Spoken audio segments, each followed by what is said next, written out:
Hello students.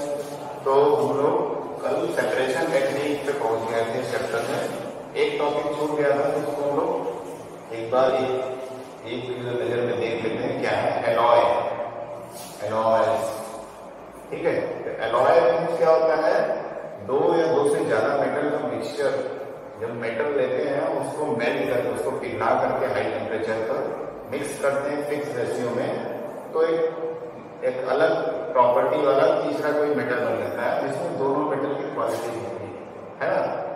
जैसे कि copper और जिंक मेटल को मिक्स करते हैं तो क्या बन जाता है? ब्रास। ब्रास जिसको कि कॉमन नेम पीतल होता है ना। इसमें कॉपर और जिंक का परसेंटेज पार्टिकुलर रेशियो में होता है, ठीक है। जैसे यहाँ दिया है ब्रास का 30% जिंक एंड 70% कॉपर, ठीक। कॉपर 70% होता है और 30% जिंक। इस रेशियो में अगर इन दोनों मेटल को मेल्ट करके मिक्स करेंगे तो एक मिश्र धातु बनता है। कौन सा धातु? इसको हिंदी में बोलते हैं मिश्र धातु। मिश्र धातु यानी मेटल का मिक्सचर, इन दोनों मेटल के मिक्सचर से बना है, ठीक। इसको बोलते हैं एलॉय। ऐसे बहुत सारे मेटल है जिनको मेल्ट कर करके एक नया मेटल मिक्स मेटल बनाया जाता है जिसको एलॉय बोलते हैं। और ये जो मिश्र धातु या एलॉय बनता है ये होमोजेनियस मिक्सचर जैसा होता है। होमोजेनियस मिक्सचर जैसा न करके इसको बोलेंगे प्योर। ये प्योर से काउंट होता है क्योंकि एक बार ये मिक्स हो जाएगा तो जो नया कंपाउंड बनता है उससे वापस किसी भी मेथड से सेपरेट इसमें से ब्रेक डाउन करके कॉपर जिंक को या जिस भी मेटल से बना है उसको सेपरेट नहीं कर सकते हैं, ठीक ना। तो ये ओवरऑल एक न्यू मेटल का एक सिंगल मेटल का क्वालिटी शो करता है। दैट्स व्हाई एलॉय को भी प्योर की कैटेगरी में रखा गया, प्योर सब्सटेंस की कैटेगरी में रखा गया है ना। देखिए यहाँ पे alloy is considered as mixture because it shows the properties of its constituent and can have variable composition, ठीक है। तो एक तरह का मिक्सचर है मेटल का, हो सकता है मेटल नॉन मेटल का भी हो, ठीक है। यहाँ हम लोगों ने मेटल का देखा है कि वो मेटल के मिक्सचर से बना है ब्रास, पीतल, और ये दोनों की प्रॉपर्टी को शो करता है। जिस मेटल से बना है उन दोनों की प्रॉपर्टी को शो करता है। जैसे आप एक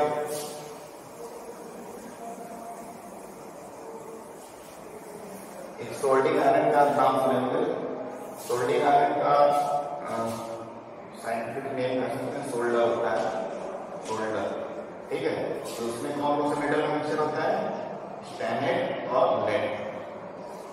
इन दोनों के मेटल के मिक्सचर से बनता है सोल्डर यानी सोल्डिंग आयरन, जिसका यूज करके बहुत सारे चिप में या बहुत सारे सर्किट में वायर्स को कनेक्ट किया जाता है उसको मेल्ट डाउन करके पिघला करके, ठीक। ये भी एक एलॉय है। ऐसे बहुत सारे एलॉय बनाए जाते हैं जो प्योर जैसा बिहेवियर शो करते हैं या फिर होमोजेनियस मिक्सचर जैसे होते हैं, पूरी तरह से प्योर नहीं, क्योंकि इनके कंपोनेंट जो है हालांकि इनको सेपरेट नहीं किया जा सकता। एक बार ये बन गए एलॉय, लेकिन जब इनकी फिजिकल प्रॉपर्टी देखा जाता है तो दोनों जिस मेटल से बने हैं या जिस मेटल या नॉन मेटल से बने हैं उनकी दोनों की प्रॉपर्टी शो करते हैं, ठीक है। तो ये टॉपिक छुटा हुआ है, ये समझ लिए हम लोगों ने। Mixture of metals, two metals और मेटल एंड नॉन मेटल्स। और ये एलॉय क्या होता है? होमोजेनियस मिक्सचर में काउंट होता है। उसके बाद सॉल्यूशन, कंसंट्रेशन फार्मूला ये हम लोगों ने पढ़ लिया है। ये हम लोगों ने कंसंट्रेशन का फार्मूला पढ़ लिया है। मास बाई मास परसेंटेज, यानी सॉल्यूट को भी मास लेंगे वेट में और सॉल्वेंट को भी मास में इनटू 100। ये हम लोगों ने देखा था, वेट बाई वेट भी इसको बोला जाता है। दूसरा है मास बाई वॉल्यूम। हाँ, सॉल्यूट को मास वेट में काउंट करेंगे केजी या ग्राम में, और सॉल्वेंट को वॉल्यूम में ml में या लीटर में इनटू 100। ये कॉन्सेंट्रेशन के कुछ फॉर्मूलाज हैं जिसकी हेल्प से हम लोग किसी भी सॉल्यूशन या किसी भी मिक्सचर का कॉन्सेंट्रेशन बता सकते हैं। थर्ड वाला है वॉल्यूम बाई वॉल्यूम परसेंट। है ना। इसमें वॉल्यूम नहीं सॉलिड को लेते क्योंकि इसमें दोनों ही चीजें जो मिक्स हो रही थी वो लिक्विड फॉर्म में थी, जैसे oil and water. Oil solid हो गया थोड़ा मात्रा में, वाटर होने देना, तो वाटर और ऑयल मिक्स करके सॉल्यूशन हो गया into 100। इस पे क्वेश्चन आएंगे तो इसलिए आप कर सकते हैं, इसको मैं नोट्स में आपको प्रोवाइड कर दूंगा। अब आगे बढ़ते हैं।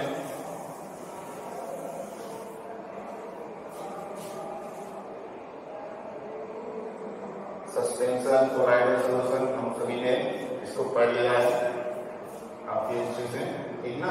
सस्पेंशन देन क्लोराइड सॉल्यूशन, ये टिंडल इफेक्ट हो रहा है, ये क्लियर सॉल्यूशन, इसमें लाइट का पाथ नहीं लिख रहा है, हाफ लाइट पास हो रहा है, लेकिन इसमें पार्टिकल बड़े हैं, इसमें लाइट दिख रहा है तो लाइट का सीधा रास्ता दिख रहा है, ये लाइट यहाँ से जा रहा है। हाँ, ये टिंडल इफेक्ट शो हो रहा है, इसमें नहीं हो रहा है। ये पिक्चर आप लोग देख रहे होंगे, पेड़ों के बीच में से और ट्रीज के बीच में से लाइट आ रहा है, सनलाइट, तो ऐसे उसमें पार्टिकल भी दिख रहे हैं, डस्ट पार्टिकल एयर में जो प्रेजेंट है वो भी टिंडल इफेक्ट से शो कर रहा है। यानी ये जो डस्ट पार्टिकल है एयर में, स्मोक है, धुआं है, इससे क्या है, वो लाइट का मिक्सचर है ना। ये धुंध है, फॉग है, ये सब हम पढ़ चुके हैं। ये टाइप में हम लोगों ने कल डिस्कस किया था लाइव क्लास में कि कोलाइडल सॉल्यूशंस के दो मेजर कंपोनेंट होते हैं, डिस्पर्स फेज और डिस्पर्सिंग मीडियम या डिस्पर्सन मीडियम इसको बोलते हैं।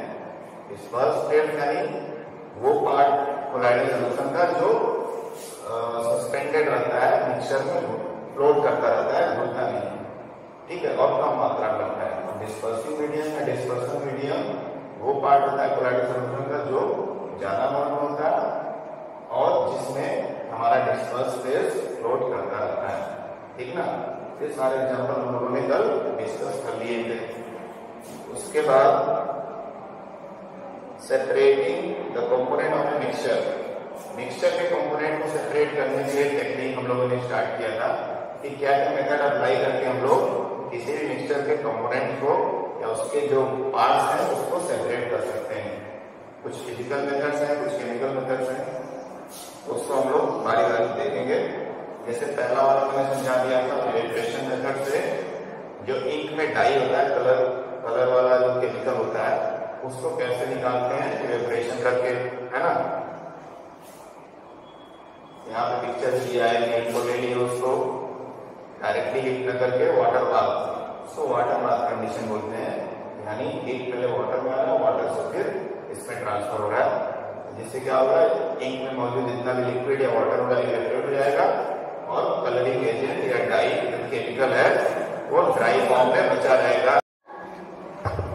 हेलो, हाँ, तो ये इवेपोरेशन मेथड से हम लोग इंक में से उसके कलरफुल केमिकल को निकाल सकते हैं, सेपरेट कर सकते हैं by evaporation method. In this evaporation method the liquid part of the ink will get evaporated and the solid form or powder form of the colored chemical will remain in that watch glass, है ना। ये हम लोगों ने समझ लिया था। फिर दूसरा मेथड क्या है, ये दूसरा मेथड क्या है, सेपरेट हाउ टू और separation of cream from milk, milk से कैसे क्रीम को सेपरेट करते हैं या मिल्क से कैसे घी को अलग करते हैं, मक्खन को अलग कैसे करते हैं, बटर को, उस प्रोसेस के लिए मेनली क्रीम तैयार किया गया। तो उसके लिए क्या करते हैं हम लोग, चर्निंग प्रोसेस। इस मेथड का नाम क्या है, चर्निंग। चर्निंग या फिर सेंट्रीफ्यूगेशन भी बोलते हैं इसको, सेंट्रीफ्यूगेशन मेथड, सेंट्रीफ्यूगेशन मेथड, है ना। जिसमें सेंट्रीफ्यूज करके मत करके क्या होता है कि सेंट्रीफ्यूगल फोर्स अप्लाई होता है उस लिक्विड पे, जिसमें मखनी से मथा जाता है, चर्निंग मशीन से उसको रोटेट किया जाता है लिक्विड को।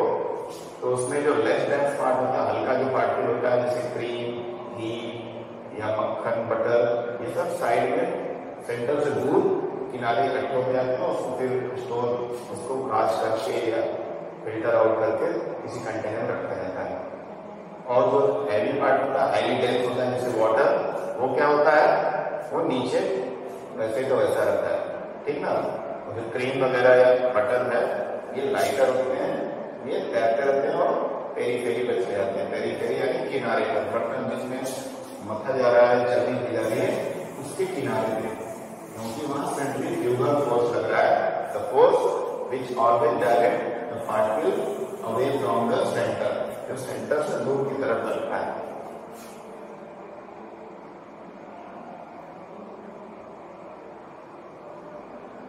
फिर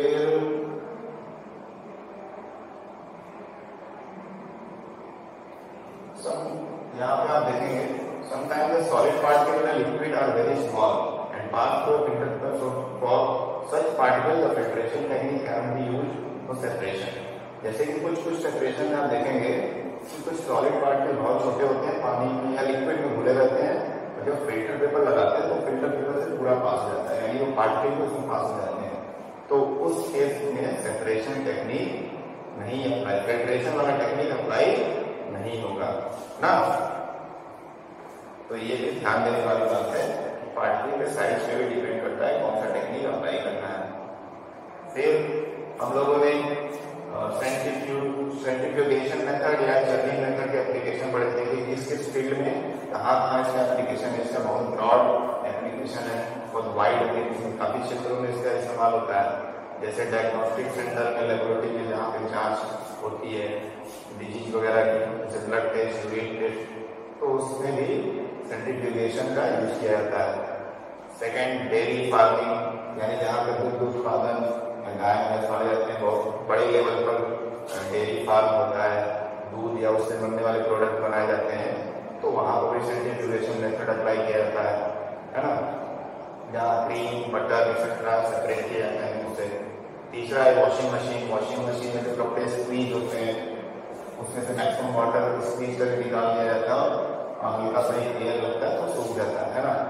और साथ में जो वॉशिंग मशीन कपड़े साफ करता है, रोटेट करता है, वो भी सेंट्रीफ्यूगेशन थ्योरी पर ही काम करता है ना। तो अब हम लोग यहाँ तक तो पढ़ लिए थे, अब आते हैं थर्ड मेथड पे जो हमको आज स्टडी करना है।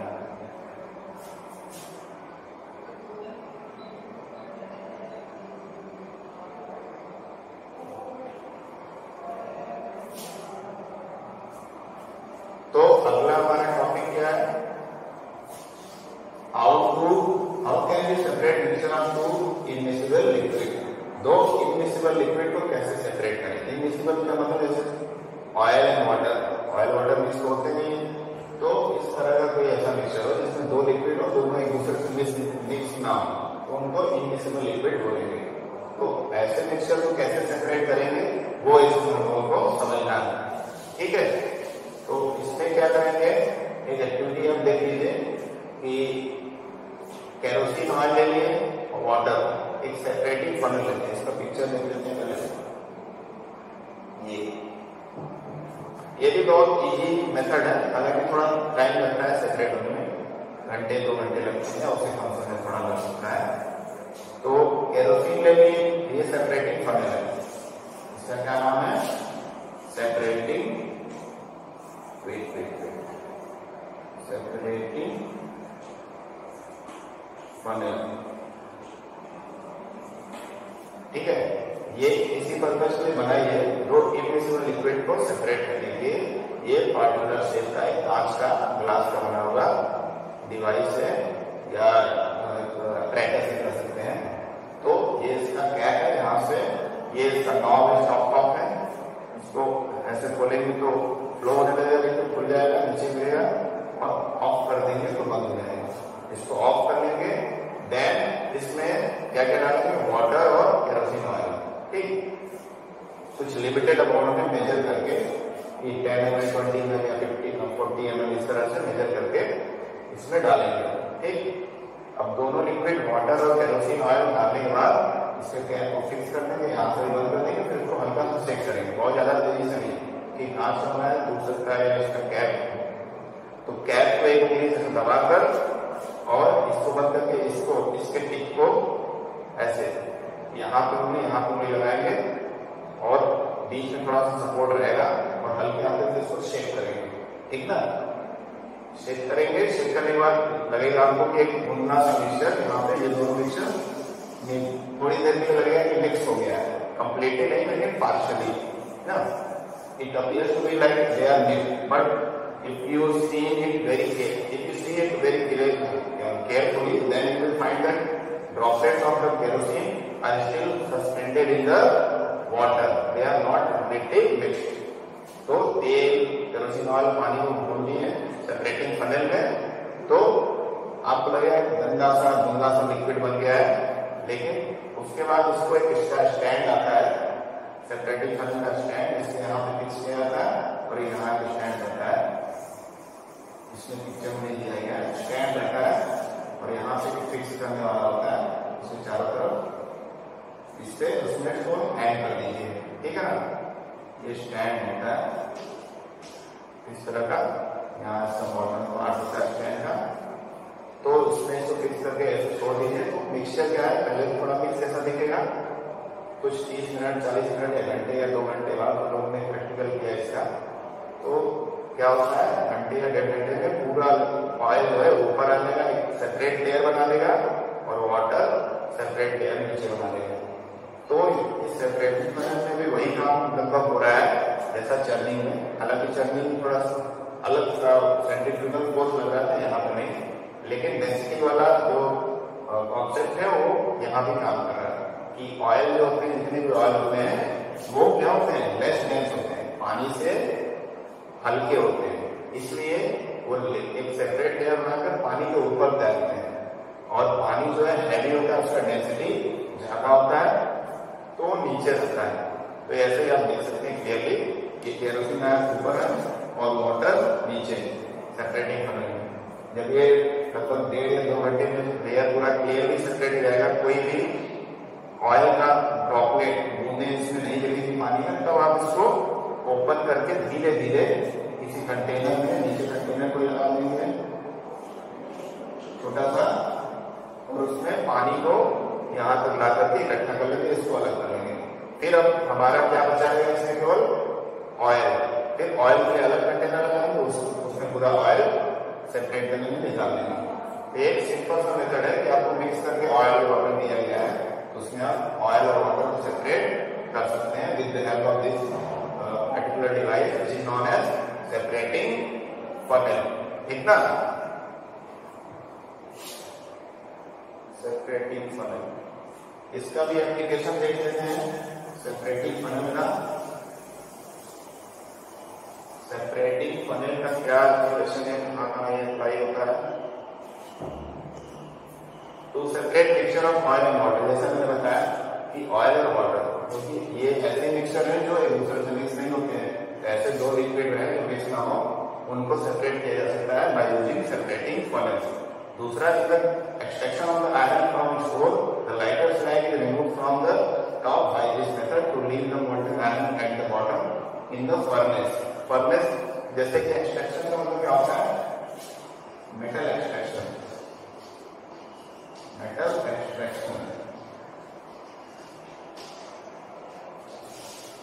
एक्सट्रैक्शन का मतलब किसी चीज को निकालना, किसी चीज में मिक्स है उसको अलग करना, ठीक ना। तो ये एक्सट्रैक्शन टर्म है, सेपरेट आउट करना है एक तरह से टर्म है, थोड़ा स्टैंडर्ड वर्ड बनाया गया सेपरेट करने के। सेपरेट इसका मतलब कोई सेपरेट होना या निकालना नहीं, कोई चीज फंसा है तो उसको अलग निकालना, जैसे कि मूवी आई थी एक्सट्रैक्शन, तो उसका वही मतलब है कहीं से उसको निकालना।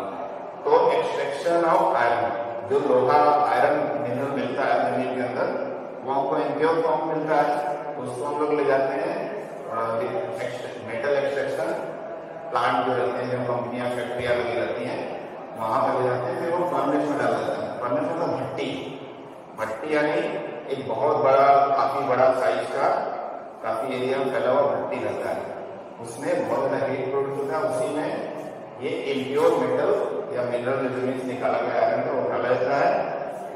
और फिर क्या होता है, जब हीट उसको मिलता है तो उसमें क्या होता है कि स्लैग यानी इम्प्योरिटी, मेटल आयरन मेटल का जो मिनरल है उसमें कुछ इम्प्योरिटी होती है, उस स्लैग के फॉर्म में अलग हो जाती है क्योंकि हल्की होती है, ठीक है, उनका डेंसिटी लो होता है। और बाकी जो ओरिजिनल मेटल है, प्योर मेटल है आयरन का, वो बॉटल में इकट्ठा हो जाता है, ठीक है, फर्नेस में, भट्टी में, जिस भट्टी में उसको रखा गया है, तो वो भी सिमिलर प्रिंसिपल पे काम करता है। कौन से प्रिंसिपल पे? इस थ्योरी पर, इसी सेपरेटिंग फनल के थ्योरी पर, ठीक ना। नेचुरल पार्ट नीचे रह जाता है जो हमारा प्योर आयरन रहेगा, और इम्प्योर जो स्लैग की गंदगी है उसमें वो ऊपर हल्की रहेगी, तैरती हुई, उसको अलग रिमूव कर लिया जाता है, ठीक ना। यानी लोहे से इम्प्योरिटी निकालने के लिए भी इस मेथड का एप्लीकेशन या अप्लाई किया जा सकता है, ठीक है। अब आगे बढ़ते हैं। तो ओवरऑल पिछले जो मेथड है सेपरेटिंग फनल का यूज करने का, उसका मेन कॉन्सेप्ट यही है, जैसा हम लोग बार बार पढ़ रहे हैं, कि दो इनमिसिबल लिक्विड जो एक दूसरे से मिक्स ना हो, ऐसे दो लिक्विड का मिक्सचर किस बेसिस पे सेपरेट किया जा सकता है? उनके डेंसिटी के बेसिस पे, कि वो कितने डेंस हैं, कितने हल्के हैं या कितने भारी हैं। जो हल्का रहेगा वो ऊपर रहेगा तैरता हुआ, और जो भारी रहेगा, हैवी रहेगा, वो नीचे बॉटम में रहेगा, है ना। तो यही बेसिक प्रिंसिपल है। अपना डेंसिटी कैसा है लिक्विड का, उसके आधार पर वो लेयर बाय लेयर होंगे। जरूरी नहीं कि कोई दो ही लिक्विड है। इनमिसिबल लिक्विड कई सारे हो सकते हैं, 3-4 हो सकते हैं, कई 3-4 तरह के अलग अलग ऑयल हो और वाटर हो, तो उसमें भी अलग अलग लेयर बन जाएगा। जिसका जितना डेंसिटी रहेगा, जैसे जिसका जितना कम रहेगा वो सबसे ऊपर लेयर बनाएगा, उसके बाद उससे ज्यादा वाला डेंसिटी रहेगा, उसके बाद उससे ज्यादा वाला डेंसिटी का, सबसे लास्ट में उसका रहेगा। यानी वाटर अगर है तो वाटर का सबसे ज्यादा हैवी वाला डेंसिटी, तो वो सबसे नीचे रहेगा। कई सारे लिक्विड को सेपरेट करने के लिए यूज किया जाता है method based on their density, उनका भारी, वो कितने भारी है ना। तो ये तीसरा मेथड हो गया। और जो आते हैं फोर्थ मेथड पर, और इसको समझते हैं अच्छे से।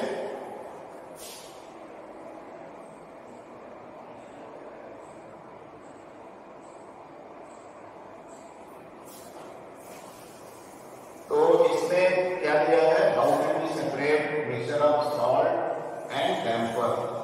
नमक और कपूर। कपूर आप जानते हैं जो घरों में पूजा पाठ करने के लिए या कहीं कहीं पे डेड बॉडी पर भी कपूर लगाया जाता है। मरने के बाद जो डेड बॉडी होती है उस पर भी कैम्फर लगाने का प्रथा है, ताकि जब बॉडी डीके होने लगे तो उसमें बदबू ना आए। तो ऐसा भी नहीं कि प्रथा है, ठीक है। तो सॉल्ट एंड कैम्फर का जो मिक्सचर है, नमक और कपूर का, इन दोनों को सेपरेट करना है, ठीक। तो उसके लिए क्या मेथड अप्लाई करेंगे वो समझते हैं। तो चैप्टर 1 में आप लोगों ने अगर ध्यान दिया होगा तो टर्म आता है सब्लिमेशन, ठीक ना। सब्लिमेशन ये आप लोअर क्लास में पढ़ेंगे, क्लास 7 या 8 में कभी कभी इस टर्म को एक बार पढ़े होंगे। सब्लिमेशन का मतलब होता है कि ऐसा प्रोसेस जिसमें कोई सब्सटेंस सॉलिड से डायरेक्टली गैस में चेंज जाता है हीट देने पर।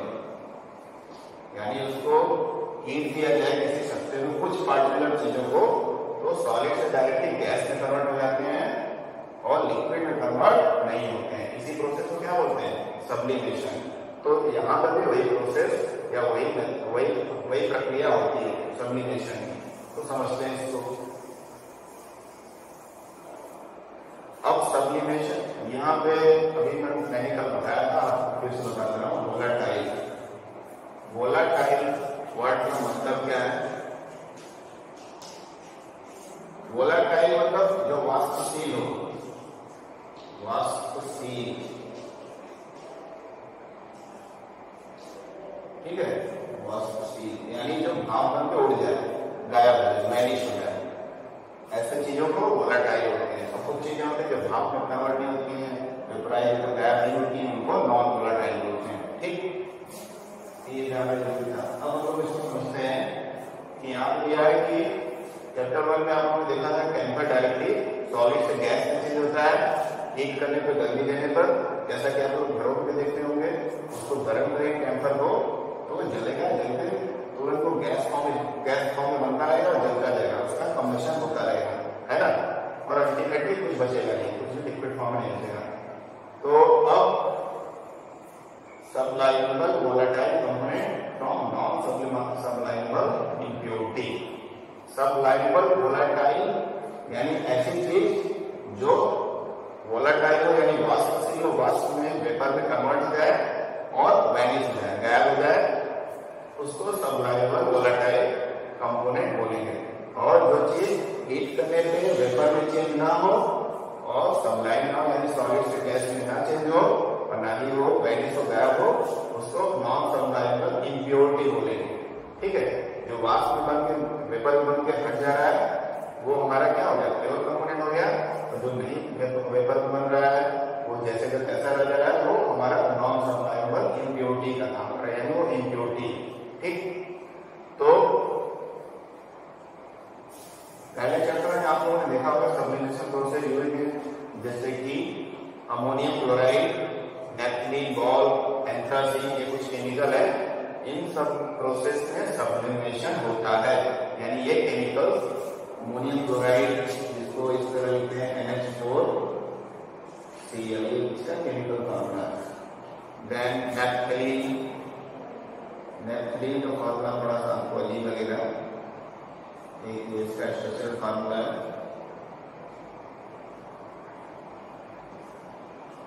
ये नेफ्थलीन का, फिर एंथ्रासीन,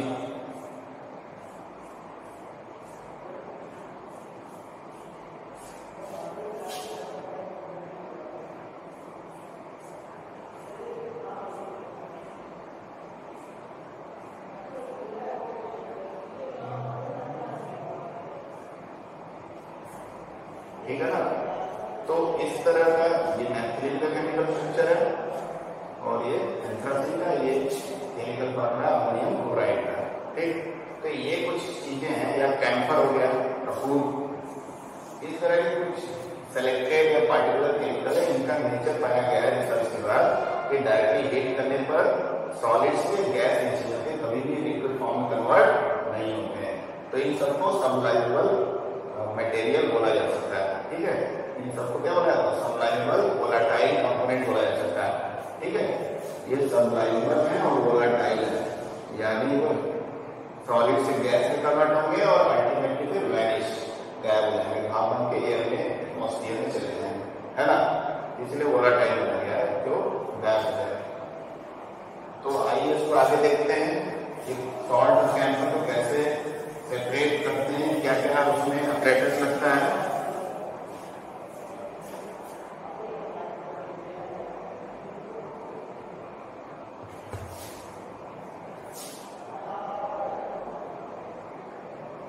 हाँ, यहाँ पर देखिए ये हमारा बर्नर है, स्ट्रीट लैम्प भी हो सकता है, गैस से चलने वाला भी हो सकता है, एलपीजी गैस से। और जनरली केमिस्ट्री के लैब में या साइंस लैब में आप स्ट्रीट लैम्प देखेंगे, इसमें स्ट्रीट भरा रहता है। स्ट्रीट जो हाइड्रोजन लेवल होता है, स्ट्रीट का मतलब क्या होता है, 95% या 100% अल्कोहल। ठीक है, इसी को स्पिरिट बोलते हैं, स्पिरिट। और ये हाईली इन्फ्लेमेबल होता है, क्या होता है, इन्फ्लेमेबल। इन्फ्लेमेबल मतलब तुरंत आग पकड़ने वाला होता है। ठीक, 95 से 100% अल्कोहल जो होता है उसको स्पिरिट बोलते हैं। और जनरली केमिस्ट्री लैब में या साइंस लैब में स्पिरिट लैब में कहीं भी एलपीजी का कनेक्शन रहता है या सीएनजी गैस का, तो उससे भी सारे पाइप के थ्रू कनेक्शन रहता है स्पिरिट को जलाने के लिए। ठीक, तो ये हम लोग स्पिरिट लैब कनेक्शन है, तो ये समझना कि क्या है पूरा सेटअप। तो ये सेटअप आप देख रहे होंगे, लैंप है, उसके ऊपर ये वैल्व वेज है, वैल्व वेज। वैल्व वेज क्या करता है, ये एक स्टैंड होता है, ट्राइपॉड स्टैंड बोलते हैं, ये ट्राइपॉड स्टैंड। ये 3 पांव वाला एक स्टैंड होता है, उसका सर्कुलर ऊपर का पोर्शन होता है, वो खाली होता है पूरा आर पार। उससे जाली का, लोहे की जाली का बना हुआ है सर्कुलर तस्तरी जैसा कुछ रखते हैं, प्लेट जैसा, उसको वायर कह देते हैं। वो क्या करता है, तस्तरी हीट को डायरेक्टली इसमें ट्रांसफर होने से रोकता है, क्योंकि हमारा अधिकतर जो लैब में अपरेटर होता है वो कांच का बना होता है, तो डायरेक्ट हीट पड़ेगा तो ब्रेक हो सकता है, क्रैक हो सकता है ना, इसलिए वायर गैस रखा जाता है। ठीक, उसके ऊपर ये चाइना डिश रख गया, चाइना डिश यानी चीनी मिट्टी का बना हुआ एक कटोरी जैसा या प्लेट जैसा स्ट्रक्चर, इसमें क्या किया गया है, सॉल्ट प्लस कैम्फर, यानी दोनों का मिक्सचर दिया गया है। कैंपर स्मेल करता है, सॉल्ट स्मेल नहीं करता है, लेकिन दोनों को पीस लेंगे, मिक्स कर देंगे तो हमको तो पता नहीं चलेगा कि कहाँ सॉल्ट है कहाँ कैंपर उसमें, तो वही किया गया है, आपको ऐसे मिक्सचर दे दिया गया है। अब आप क्या करेंगे, आप जानते हैं कि कैंपर जो सबनाइबल है, सबलिमेशन प्रोसेस शो करता है, ठीक। तो इसको सबसे पहले हमको कैंपर को इकट्ठा नहीं करना, इसका भाप बनेगा, गैस लिक्विड तो बनेगा नहीं, इसलिए क्या करेंगे, ये conical flask, sorry inverted funnel इसको बोलते हैं, फ्लास्क नहीं, तो ये फनेल है, इसको उल्टा रख देंगे, इस तरह रखेंगे ताकि गैस यहाँ पे अगर हीट हो ये मिक्सचर, इसका गैस इधर उधर से साइड से निकलेगा, पूरा अच्छे से सेट हो जाए, इसका बॉटम सही से कॉन्टेक्ट में आ जाए। फिर ऊपर से कॉटन लगा देंगे, रुई, थोड़ा सा रुई, ताकि जो गैस बनेगा कैंपर का वो ऊपर से निकल आ जाए, सारा हमको चाहिए तो इसी में अंदर इकट्ठा रहे। ये लगा के सेटअप कर दिए।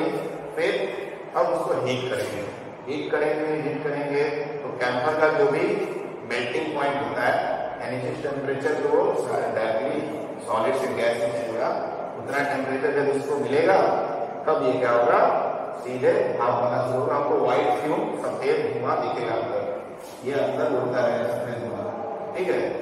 तो टेम्परेचर साथ में हम लोग टेम्परेचर भी मेजर करते रहेंगे, साइड में लगाकर थर्मोमीटर, लैब थर्मोमीटर होता है कि कैंपर का जो टेम्परेचर होता है वेपराइज होने का, अगर वो उससे थोड़ा ज्यादा हो गया है तो फिर उस हीटिंग को रोक दीजिए, यानी कि अनलिमिटेड टाइम तक उसको हीट करते रहे, तो उतना टेम्परेचर पहुंच गया, उसके 5-10 मिनट बाद हम लोग हीटिंग रोक देंगे।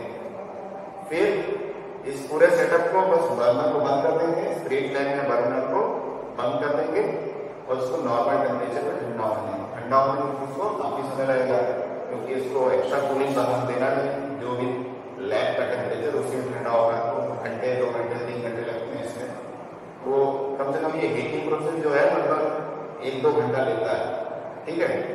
उसके बाद फिर इसको ठंडा करने में 2-3 घंटा लगता है, काफी लंबा प्रोसेस, देखने में तो सेटअप इजी है, लेकिन इसका रिजल्ट लाने में काफी समय लगता है। तो मैंने जो पर्टिकुलरली किया था वो अमोनियम क्लोराइड और सॉल्ट का किया था, जिसमें NaC सॉल्ट यानी NaCl सोडियम क्लोराइड, इसका मैंने सेपरेशन किया था, तो इसमें काफी समय लगा था।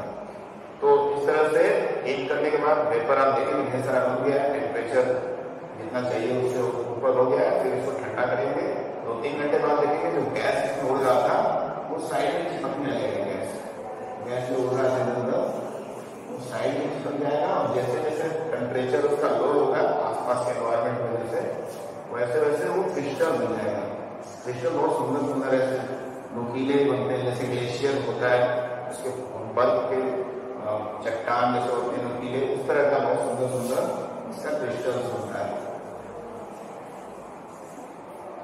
अमोनियम क्लोराइड में इसी तरह का क्रिस्टल ढेर सारा बनाता है, नुकीले मिडिल शेप के, ये इस पे चिपक जाएंगे। इसको हल्का सा ऐसे हटाएंगे वहां से, और किसी अलग से एपरेटर में इसको स्क्रैच ऑफ करके स्कैपुला या स्पैचुला की हेल्प से, स्पैचुला क्या होता है, स्पैचुला चम्मच जैसा होता है, चम्मच बोलते हैं, लेकिन हालांकि चम्मच जैसा उतना बड़ा नहीं होता, छोटा सा होता है, स्पैचुला या किसी चीज की हेल्प से इसमें जो क्रिस्टल बने उसको निकाल सकते हैं किसी अलग एपरेटर से। तो कैंपर अलग हो गया, और नीचे जो बचा रह गया वो क्या था, हमारा सोडियम क्लोराइड यानी नमक। इस तरह से सब्लिमेशन प्रोसेस से हम लोग सबलाइबल चीजों को सेपरेट कर लिए नॉन सबलाइबल चीजों से। नॉन सबलाइबल चीज यहाँ पे क्या थी, नमक हमारी, और सबलाइबल क्या थी, कैंपर, है ना। तो ये हो गया सब्लिमेशन प्रोसेस के थ्रू सेपरेशन करना मिक्सचर का। आई होप आप लोगों को क्लियरली समझ में आ गया होगा।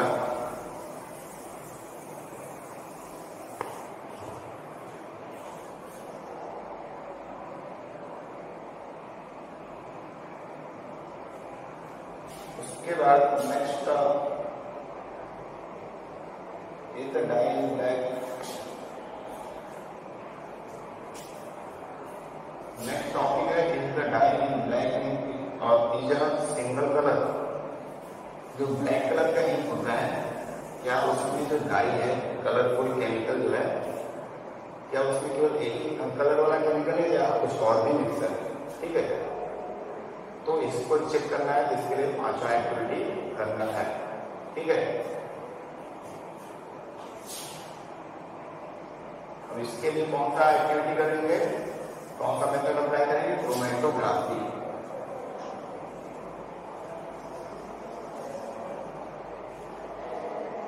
क्रोमेटोग्राफी टेक्निक इस्तेमाल करेंगे। क्रोमेटोग्राफी मैंने बोला है, क्रोमेटोग्राफी में पार्टिकुलर टाइप का एक पेपर होता है, फिल्टर पेपर, स्पेशल टाइप का। एक फिल्टर पेपर होता है नॉर्मल फिल्टर करने के लिए किसी सोल्यूशन में से छानना है किसी चीज को, जैसे नमक बालू वाला मिक्स पानी अगर छानेंगे तो बालू डूब जाएगा उसी फिल्टर पेपर में, पानी निकल जाएगा दूसरी साइड से, तो वो नॉर्मल फिल्टर पेपर होता है। एक होता है स्टैंडर्ड टाइप का, इसको वॉचमैन फिल्टर पेपर बोलते हैं, जो हम लोग यूज करते हैं इसमें chromatography technique, watchman filter paper, ठीक।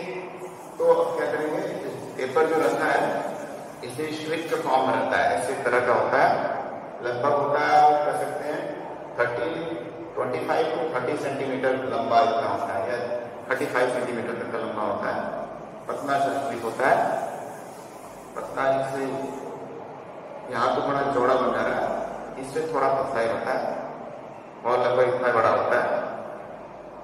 ये हमारा क्रोमेटोग्राफी पेपर हो गया, इसको वॉचमैन फिल्टर पेपर भी बोलते हैं, स्टैंडर्ड क्वालिटी का पेपर।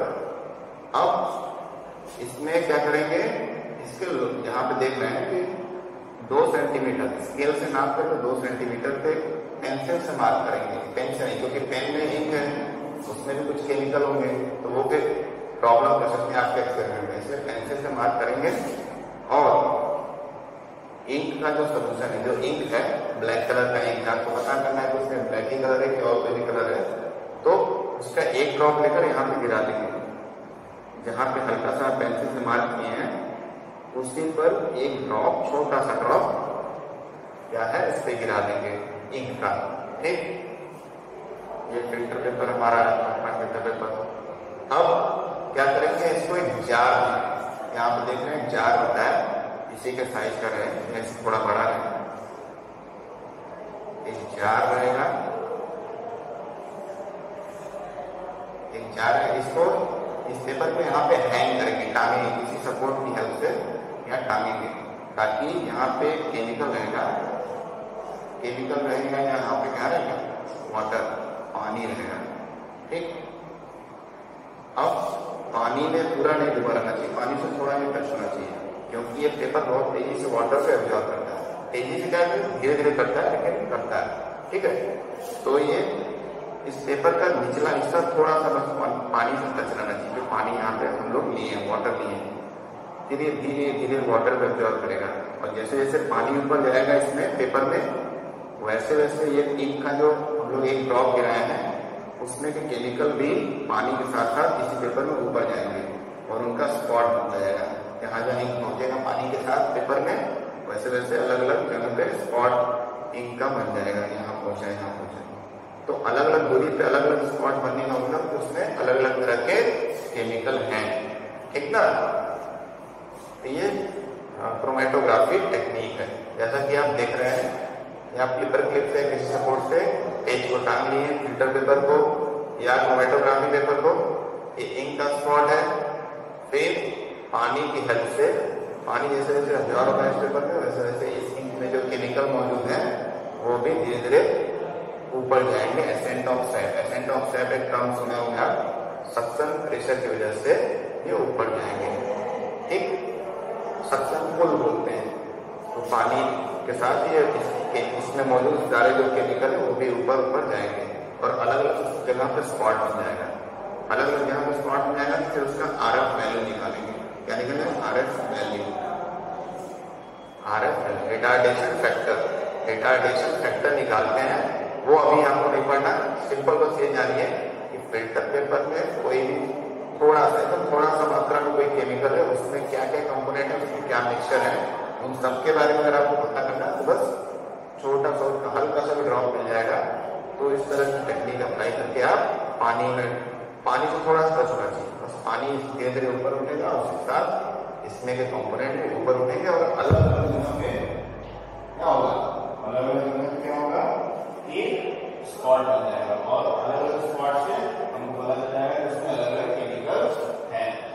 अब उसके बाद क्या होगा कि इसमें ये स्पॉट हो गया, स्पॉट होने के बाद इसमें इसको बाहर निकालेंगे और उसको ड्राई करेंगे हेयर ड्रायर से या नॉर्मली ऐसे हवा में ऐसे उसको पकड़ के कुछ देर तक उसमें आधा घंटा या 20-25 मिनट उसको क्या करेंगे ऐसे हवा में शेक करेंगे ताकि हमारा जो फिल्टर पेपर में स्पॉट बन गया है वो ड्राई हो जाए। ड्राई होने के बाद उस फिल्टर पेपर पे क्या डालेंगे बाहर, उसमें डालना नहीं, वो हो गया उसका process. Developer solution, developer solution का छिड़काव करेंगे फिल्टर पेपर पे और उससे हमको पूरा स्पॉट क्लियरली दिखेगा। उसके पहले बहुत ही हल्का दिखेगा या नहीं दिखेगा, ठीक है। एक ये कम से कम प्रोसेस जो है पानी के ऊपर डाइंग प्रोसेस तो कम से कम 2-2.5 घंटे लगते हैं, 3 घंटे लगते हैं। ये इतना हो जाएगा, उसको उसके ऊपर निकालेंगे, उसको ड्राई करेंगे हेयर ड्रायर से नॉर्मली, फिर उसके बाद उस पर डेवलपर सोल्यूशन का छिड़काव करेंगे। जैसे छिड़काव करेंगे अलग अलग कलर के स्पॉट बन जाएंगे, धब्बे बन जाएंगे अलग अलग कलर के। मान लीजिए ग्रीन बन गया, ब्लैक बन गया, ये रेड बन गया,